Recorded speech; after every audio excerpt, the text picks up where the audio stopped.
বর্তমান সময়ে বাংলাদেশের সবচেয়ে আলোচিত ও সমালোচিত সংগঠনের নাম ইসকন। আইনজীবী সাইফুল ইসলামের হত্যার ঘটনায় এই সংগঠনটিকে নিষিদ্ধের দাবি জানিয়েছে বৈষম্য বিরোধী ছাত্র আন্দোলন। এছাড়া ইসকন নিষিদ্ধ চেয়ে আইনি নোটিশ পাঠিয়েছে 10 আইনজীবী। এরপরই জনমনে প্রশ্ন, বিশ্বের কয়টি দেশে নিষিদ্ধ রয়েছে ইসকন? বিস্তারিত শেখ ফরিদের রিপোর্টে।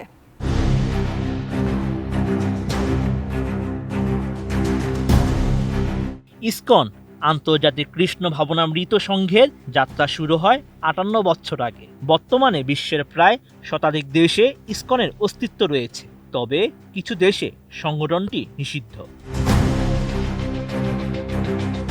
ইসকনের প্রতিষ্ঠাতা অভয়চরণা রবীন্দ্র, ভক্তি বেদান্ত স্বামী প্রভুপাদ। যুক্তরাষ্ট্রের নিউ ইয়র্ক সিটিতে 1966 সালের 13 জুলাই এই সংগঠনের যাত্রা শুরু হয়। কৃষ্ণ ভাবনামৃত সংস্কৃতি হাজার বছর ধরে শুধুমাত্র ভারতবর্ষের মধ্যেই সীমাবদ্ধ ছিল, তবে সময়ের ব্যবধানে বিশ্বের বহু দেশে সম্প্রসারণ ঘটেছে সংগঠনটির। নির্মাণ কাজেও আমি বেছে নেই CSRM TMT 500W, committed for better still।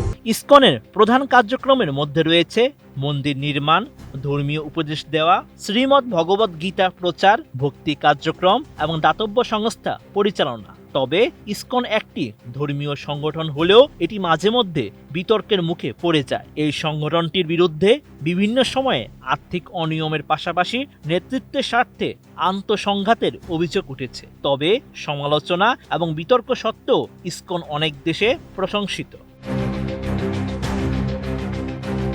অন্যদিকে ইসকন কিছু দেশে নিষিদ্ধ, তবে অধিকাংশ ক্ষেত্রে ধর্মীয় মতাদর্শের সঙ্গে সংঘর্ষের কারণেই এদের কার্যক্রম সীমাবদ্ধ করা হয়েছে।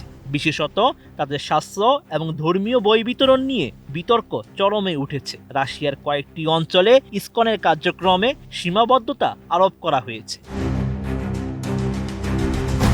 তবে বিশ্বের কয়েকটি দেশে ইসকনের কার্যক্রম নিষিদ্ধ রয়েছে। সেই দেশগুলোর মধ্যে রয়েছে চীন, মালয়েশিয়া, ইন্দোনেশিয়া, ইরান, সৌদি আরব, আফগানিস্তান। এছাড়াও তাজিকিস্তান, উজবেকিস্তান, কাজাকিস্তান এবং তুর্কমেনিস্তানে ইসকনের কার্যক্রমের উপর কঠোর নজরদারি জারি করা হয়েছে। বাংলাদেশে বর্তমানে ব্যাপকভাবে সক্রিয় ইসকন। দেশ জুড়ে বেশ কয়েকটি মন্দির পরিচালনা করে এই সংগঠনটি। 70 দশকের শুরুতে এ দেশে সংগঠনটির কার্যক্রম শুরু হয় রাজধানী ঢাকার স্বামীবাগ মন্দির, যা বর্তমানে ইসকনের একটি গুরুত্বপূর্ণ কেন্দ্র হিসেবে পরিচিত। ইসকনের বাংলাদেশ শাখা তাদের বিভিন্ন ধর্মীয় এবং সামাজিক কার্যক্রম পরিচালনা করে, যেমন ধর্মপ্রচার, মন্দির পরিচালনা এবং বার্ষিক রথযাত্রা উৎসবের আয়োজন। স্বামীবাগ মন্দিরে ভক্তরা নিয়মিত কৃষ্ণ মহামন্ত্র জপ করেন এবং ভগবানের সেবা করে থাকেন।